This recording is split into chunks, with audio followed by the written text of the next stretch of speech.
હવે હું અહીંયા ઉપર આવી ગયો હું અને અહીંયા તમને દેખાડી દઉં આપણું વાયરિંગ. આજે આપણું ડીસી કેબલ છે પોલી કેબનું. આ લાઇટનિંગ એરેસ્ટર માટે આવડવા છે ને અર્થિંગ માટેનો છે. જો આ નીચે છે ને બધા ટાંકા પડ્યા છે ને એટલે એક કઈ જગ્યાએ ઘોડો રી એમ નથી ને એટલે આ વેલ્ડિંગ વાળા ભાઈ ફેબ્રિકેશન વાળા ભાઈ છે ને જો કઈ રીતે જુગાડ કરી રહે. આ જે આપણી એફઆરપી હોય ને તે હાલવાનો રસ્તો કે આ છે ને અહીંયા લગાડી દીધા આ બધી જગ્યા વચ્ચે. જો અહીંયા અત્યારે એને જ્યાં વેલ્ડિંગ કર્યું ને આપણે અહીંયા બધી સ્પ્રે મારવાનો બાકી છે એટલે અહીંયા બધી આપણે સ્પ્રે મારી છે અત્યારે.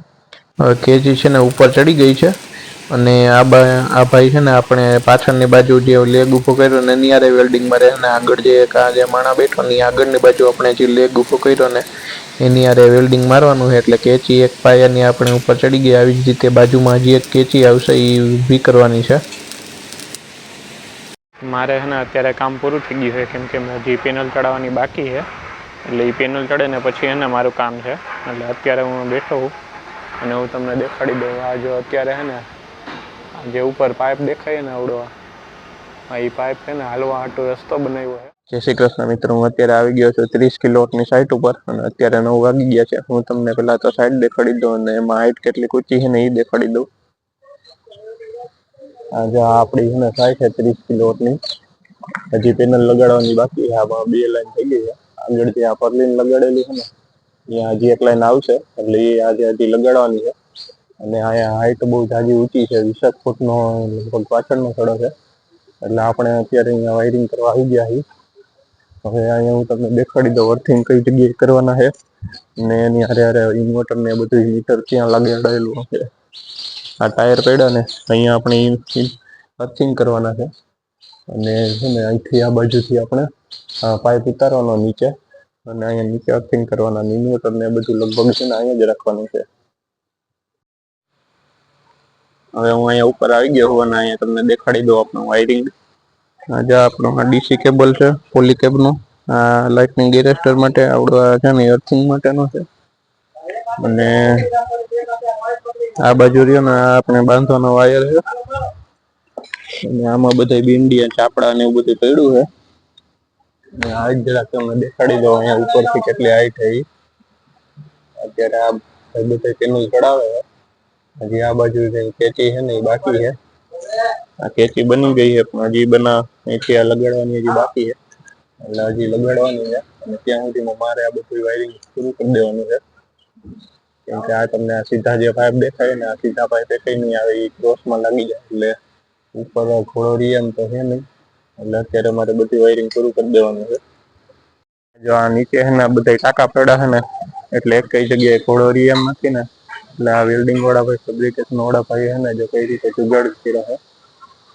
આ જે આપણી એફઆરપી હોય ને તે હાલવાનો રસ્તો કે આ છે ને અહીંયા લગાડી દીધા આ બધી જગ્યા વચ્ચે અને એના ઉપર આમ જો અત્યારે બધા છે ને ઉપર ચડીને કામ કરે છે. અહીંયા આગળ એફઆરપી લગાડી છે આપણી અને એના પછી અહીંયા બધી ઉપર ચડીને અત્યારે કામ કરે છે. અત્યારે આ વેલ્ડિંગ વાળા છે ને એ 3 અહીંયા પછી એક અહીંયા જો મારી ઉપર છે એટલે 5 થી 6 જણા વેલ્ડિંગ વાળા છે અને વાયરિંગ વાળો છે ને હું અત્યારે એક જ છું કેમ કે મારે છે ને ખાલી આ વાયર આ બધા જે અત્યારે પેનલ નાખે ને એ બધી જગ્યાએ વાયર પહોંચાડવાના છે. પછી આજે અહીંયા તમને આ દેખાય ને આ બધા ક્રોસ સપોર્ટ ને અહીં નીકળી જવાના છે એટલે મારે અત્યારે છે ને ફાઇનલ અહીંયા વાયરિંગ કરી જ નાખવું પડશે નતર પછી છે ને થશે નહીં વાયરિંગ. અહીંથી હવે જો તમને દેખાડી દઉં કઈ રીતે આખું સ્ટ્રક્ચર છે ને એ આવડું આ તમને જે દેખાય છે ને આખી પાઇપ જો કેચી ઉપર છે આવી રીતે કેચી મારવાની થાય કેમ કે છે ને નીચે પાયો નથી લેવાનો એ ભાઈને એટલે આવી રીતે કેચી મારીને આપણે એની ઉપર 3 લાઈન કરી છે કેમ કે નીચે છે ને એકય પાયો નથી તમે જોઈ શકો છો. અને આ જે પેનલ છે ને એ અત્યારે જો અહીંયા વચ્ચે ચડાવે છે અને આવડી આ જે પેનલ હતી ને એ આગળ ધક્કો મારી દીધી એટલે અહીંયા પાછી વચ્ચે પેનલ એક ચડી જાય આખી લાઈનમાં. એટલે આ રીતે આપણે વાયરિંગ કરવાનું છે અને હું તમને છે ને વાયર દેખાડ દઉં આપણો પોલીકેબનો વાયર ડીસી નો. આજે આ ડીસી નું આખું કિંડલું છે. મેં આ જે એક છેડો રહ્યો ને આ એક છેડો જો તમને અહીંયા દેખાતો હશે આગળ નીચે અહીંયા સુધી લાંબુ કરી દીધો અહીંયા બાંધી દીધો છે એટલે છે ને અહીંયાથી પછી આપણે પાઇપ જ ખાલી પોરવવાનો રહીએ બાકી અહીંયા આપણે પરલીનમાં અને ભેગો બધી જગ્યાએ બાંધી દીધું. હવે હે ને હું અત્યારે અહીંયા ડીસી વાયર માપું છું. હું તમને દેખાડી દઉં કેટલોક ડીસી વાયર માપ્યો છે આપણે. આમ જો આવડો આ રહ્યો ને આ એલેનો અર્થિંગનો એ બધે માપી દીધો છે ને અહીંયા છે ને આ પીંડલું વાળી દીધું છે. હવે આ જે બે ડીસી વાયર છે ને આ જો એક લાલ કલરનો અને એક કાળા કલરનો છે. એ બે ડીસી વાયરનો છે ને એ ડીસી વાયર એક આ પેનલનો છે અને એક આગળ જે લાઈન છે ને એની પેનલનો છે. એટલે એ બે પેનલના થઈ ગયા. અને આ બાજુ જ્યાં છે ને અહીંયા સ્ટ્રક્ચર બનાવવાનું બાકી છે. એટલે એ આજે સ્ટ્રક્ચર બનાવી નાખશે પછી આપણે એનું વાયરિંગ કરી નાખશું. એટલે હજી આ બે છેડા રહ્યા ને એ છે ને છેલ્લે ઓલો ભાઈ ઉભો ને ત્યાં સુધી જવા દેવાના છે. તો હવે એ વાયર બે માપી લઈએ આપણે અત્યારે. હવે હે ને મેં અહીંયા મારી પાછળ તમે જોવો ને અહીંયા બધે વાયર બાંધી દીધા છે. હું તમને દેખાડી દઉં.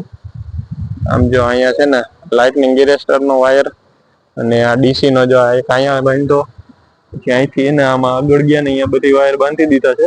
ને આ MC4 કનેક્ટરે હારવાર બાંધી દીધા છે. આમ જુઓ બધી જગ્યાએ ને MC4 કનેક્ટર બંધાઈ ગયા છે. હવે આપણે છે ને આ જે અર્થિંગનો હોલ છે ને આ જો અહીંયા અર્થિંગ નિશાની છે. અર્થિંગના હોલમાં આપણે છે ને અર્થિંગનો વાયર નાખવાનો હોય સ્ક્રૂ મારીને. એટલે હવે એ કામ બાકી છે. બાકી બધું અહીંયા કમ્પ્લીટ થઈ ગયું છે વાયરિંગ. અને આ ભાઈ જો ફેબ્રિકેશન વાળા છે ને એ ઓલી અગાસી છે ને અહીંયા ફેબ્રિકેશન કરે છે હજી ત્યારે. જો અહીંયા અત્યારે એને જ્યાં વેલ્ડિંગ કર્યું ને આપણે અહીંયા બધી સ્પ્રે મારવાનો બાકી છે. એટલે અહીંયા બધી આપણે સ્પ્રે મારી છે અત્યારે. અહીંથી આ જે એટલી પણ અહીંયા કેચી છે ને 5 થી 6 કેચી છે એ બધામાં સ્પ્રે મારવાનો બાકી છે.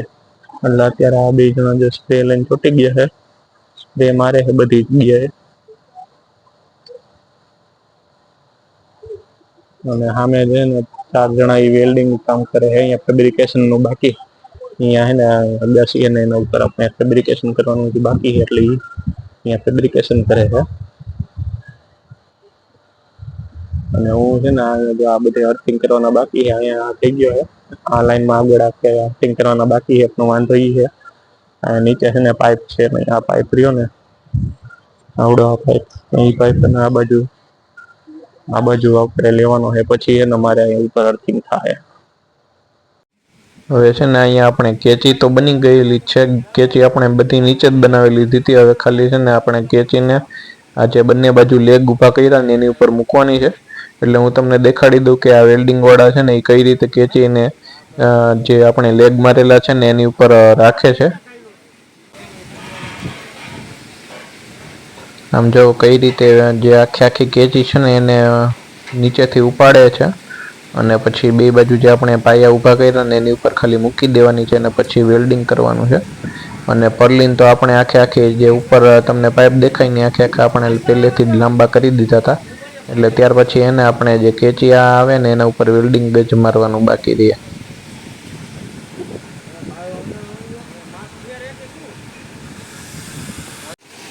હવે કેચી છે ને ઉપર ચડી ગઈ છે અને આ ભાઈ છે ને આપણે પાછળની બાજુ જે લેગ ઊભો કર્યો ને એની આરે વેલ્ડિંગ મારે અને આગળ જે માણા બેઠો ને આગળની બાજુ આપણે જે લેગ ઊભો કર્યો ને એની આરે વેલ્ડિંગ મારવાનું છે. એટલે કેચી એક પાયાની આપણે ઉપર ચડી ગઈ. આવી જ રીતે બાજુમાં જે એક કેચી આવશે એ ઊભી કરવાની છે. હું અહીંયા નીચે આવી ગયો છું. હવે તમને ઇન્વર્ટર અને આનું જીબીનું મીટર કઈ જગ્યાએ છે ને એ બતાડી દઉં તમને. આ જો અહીંયા છે ને જ્યાં જીબીનું મીટર છે એટલે આપણે છે ને ઇન્વર્ટર ને એ બધું તો ઉપર જ રાખવાનું. પણ અહીંયા છે ને હજી એક આવું સોલારનું જીબીનું મીટર આવશે એટલે એ આપણે અહીંયા રાખી દેવું. અને અર્થિંગ છે ને હું તમને દેખાડી દઉં. અહીંયા બારે કરવાના છે અર્થિંગ. હવે બારે કઈ જગ્યાએ કરવાના છે ને એ હું તમને જરાક દેખાડી દઉં. એટલે અત્યારે હું છે ને જો બારે આવી ગયો હું. આ ટાયર પેડા અહીંયા અર્થિંગ કરવાનું છે અને આ જો અહીંયા છે ને પાઇપ અહીંથી આમ નીચે ઉતરી જશે ડાયરેક્ટ અર્થિંગમાં. એટલે એ રીતે અર્થિંગ કરી દેવાનું છે એને. મારે છે ને અત્યારે કામ પૂરું થઈ ગયું છે કેમ કે હજી પેનલ ચડાવવાની બાકી છે. એટલે એ પેનલ ચડે ને પછી એને મારું કામ છે. એટલે અત્યારે હું બેઠો છું અને હું તમને દેખાડી દઉં. આ જો અત્યારે છે ને આ જે ઉપર પાઇપ દેખાય ને આવડો એ પાઇપ છે ને હાલવા હાટો રસ્તો બનાવ્યો છે. એટલે અત્યારે રસ્તો બનાવે પછી એને આ બધી પેનલ ચડાવી દેવાની છે અને ત્યાર પછી હું પેનલ ચડાવી દે ને ત્યાર પછી હું વાયરિંગ કરીશ એનું. અને ઉપર છે ને થોડુંક આપણું ફેબ્રિકેશનનું કામ હજી બાકી છે, એટલે ઉપર થોડુંક હજી ફેબ્રિકેશનનું કામ કરે છે. અને બાકીના 2-3 જણા આવડું આ પેનલ હાટું જે પાઇપ મારવાના છે ને એ પાઇપ મારે છે, કેમ કે હાલવા હાટું છે ને રસ્તો જોઈએ છે, એટલે એ પાઇપનો રસ્તો અત્યારે કરે છે. હવે અહીંયા છે ને આપણે પેનલમાં અર્થિંગ લગાડી દીધા, હું તમને દેખાડી દઉં. આમ જો અહીંયા પેનલ રહીને એમાં આપણે અર્થિંગ લગાડ્યા છે, અને એની હારે આ બધી પેનલ લગાડી દીધી છે. આગલી લાઈનની આવડી જે પેનલ રહીને એ બાકી છે થોડીક લગાડવાની, ના એની આગળની તો બહુ જાજી બાકી છે. અને આ જે ઉપરની લાઈન છે ને આ ઉપરની લાઈન હાવ પૂરી કરી દીધી, હું તમને દેખાડી દઉં. આમ જે આ ઉપરની લાઈન રહીને છેલ્લી એ આખે પૂરી કરી દીધી. પછી આ વચ્ચેની રહીને એ થોડીક બાકી, આગળની હાવ બાકી છે. અત્યારે છે ને અહીંયા પેનલ ચડાવે છે, એ પેનલ ચડી જઈને પછી અગાસી ઉપર અહીંયા પેનલ ચડાવી ગઈ ને એના પછી આની ઉપર ચડાવવાની છે. અને આપણે વાયરિંગ જો અહીંયા હું પકડી દીધું છે વાયરિંગ, એટલે અહીંયા વાયરિંગ ઉતારવાનું થાય. ઇન્વર્ટરને એ બધું અહીંયા નીચે જ રાખવાનું છે, અને લાઇટનિંગ એરેસ્ટર છે ને અહીંયા મારવાનો છે, એટલે એલેનો હળિયો અહીંયા હજી ઊભો કરવાનો છે. હવે છે ને હું તમને દેખાડી દઉં અહીંયા પેનલ કઈ રીતે લાગી છે, અને હવે લગભગ 1 થી 2 પેનલ જ બાકી છે, હું તમને દેખાડી દઉં. આમ જો આવડી આ જે પેનલ છે ને અહીંયા એક જ પેનલ મારવાની છે, પછી હજી આનાથી આગળનું સ્ટ્રક્ચર બનાવવાનું બાકી છે. હવે એ કાલ થાય, કેમ કે 6 વાગી ગયા છે. હું તમને દેખાડી દઉં કઈ રીતે આપણે છે ને પેનલ ગોઠવી છે. આખું સ્ટ્રક્ચર જો અહીંથી ઉપરથી દેખાડી દઉં.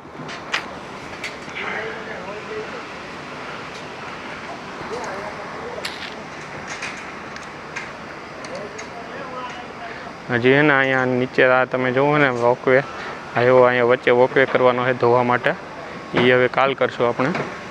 હવે અહીંયા બધી પેનલ લાગી ગઈ છે.